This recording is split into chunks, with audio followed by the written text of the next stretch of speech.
Hello బిజియస్ నేను వరుణ్ గారు అబ్బాయి. ఈరోజు మా హాస్టల్‌లో పెట్టిన ఫుడ్ ఏంటి వచ్చేయండి. సో, ఇదొచ్చేటప్పుడు డిన్నర్ అనమాట. వెడ్నెస్‌డే వచ్చిందని కాదు, చికెన్ కర్రీ కోసం వెయిటింగే. ఇంకా ఫస్ట్ వచ్చేటప్పటికి రోటీ అండ్ ఇదొచ్చేసేటప్పటికి ఇంకా ఫ్లేవర్డ్ రైస్ అనమాట. ఇంకా వైట్ రైస్ కూడా ఉంటుంది. బట్ కాకపోతే ఇంకా ఈ రైస్ ఉండగా ఇంకా నార్మల్ రైస్ ఏం తింటాంలే అని చెప్పి నేను ఇంకా వేసుకోను. అండ్ అలాగే రైతా అనమాట. రైతాలో ఎందుకు అసలు ఈ రోజు ఆనియన్స్ లేవు. అండ్ అలాగే చికెన్ కర్రీ అనమాట.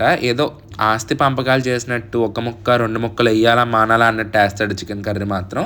అండ్ గ్రేవీ మాత్రం బానే ఏస్తాడనమాట. ఇంకా కొత్తిమీర రసం కూడా ఉంది. బట్ నేనైతే ఏమి ఏసుకోలేదు. అండ్ ఇవాళ ఇంకా బనానా కూడా పెట్టాడనమాట. ఇంకా ఈరోజు ఓవరాల్ ప్లేట్ వచ్చేసేటప్పటికి ఇదే అనమాట. ఇంకా టేస్ట్ విషయానికి వచ్చేసేటప్పటికి రోటీ విత్ చికెన్ కర్రీ టేస్ట్ మాత్రం బానే ఉంది. ఇవాళ చికెన్ కర్రీ ఎందుకో సరిగ్గా కుదరలేదనమాట. అంత టేస్ట్‌గా ఏమి అనిపించలేదు. లేకపోతే జనరల్‌గా బానే ఉంటుంది. ఇవాళ పెద్ద బాలేదు. రోటీతో తింటే అస్సలు బాలేదనమాట. గ్రేవీ ఎలా ఉందని ట్రై చేశాను. చికెన్ పీస్ తేడాగా ఉందని చెప్పి అది కూడా అలాగే ఉంది. అండ్ ఇంకా రైస్‌తో తింటే గనుక ఫ్లేవర్డ్ రైస్‌తో బానే ఉందనమాట. ఇవాళ చికెన్ కర్రీలో ఎందుకో చికెన్ కొంచెం కరెక్ట్‌గా కుక్ అవ్వలేదు అని అనిపించిందనమాట. And last and final buttermilk. మాకు రోజు నైట్ టైమ్ బటర్ మిల్క్ అయితే ఉంటుంది. ఈ రోజుకైతే ఇంతేనండి మరి. నెక్స్ట్ కలుద్దాం. అంతవరకు బాయ్. Subscribe for more. వెళ్ళే ముందు వీడియోకి లైక్ చేసేయండి.